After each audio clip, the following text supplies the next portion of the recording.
In regards to the Synaptic Transition Autonomous Blindfold Test 2.5 on Subject 1, Gary, March 30th.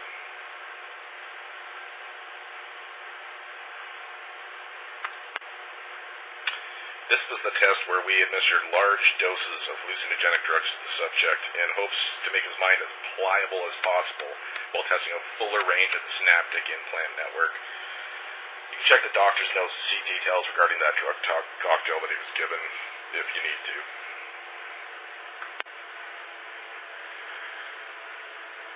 This was a messy one.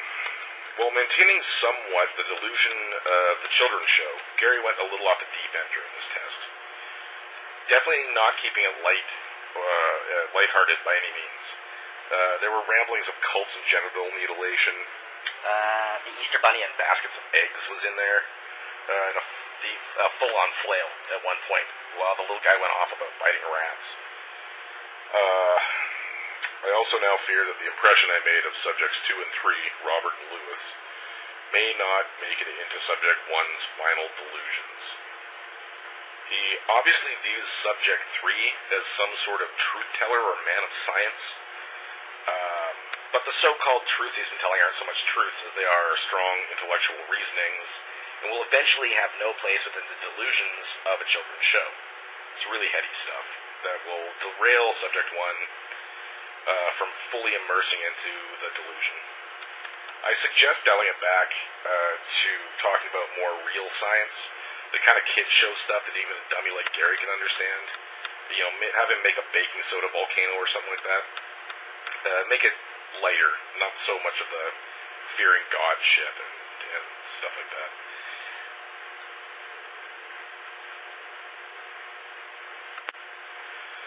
Subject 2, Robert, is far more difficult. From their introduction on day 1, I knew that Robert's imprint on Gary's brain would be problematic. Gary seems to view Robert as more of a babbling little idiot than a younger child sidekick.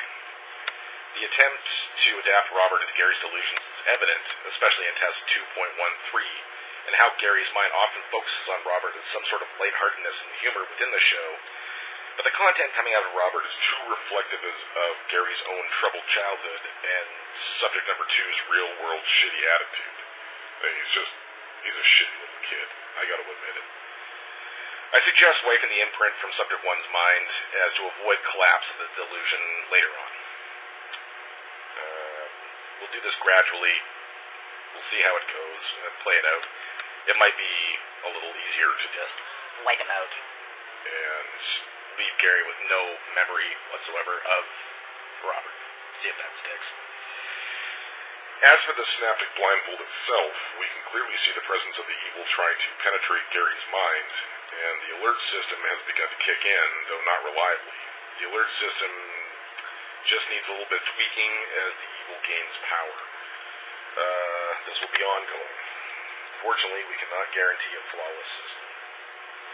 It's more a matter of the pressure of the evil playing against Gary's own increased levels of fear than it is an automatic response to the presence of the evil.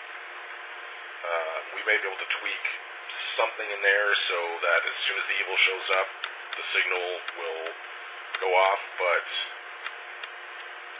it's still, we don't have a lot of time. We just don't have a lot of time for this. That'll be all for now. There will be more reports after further tests.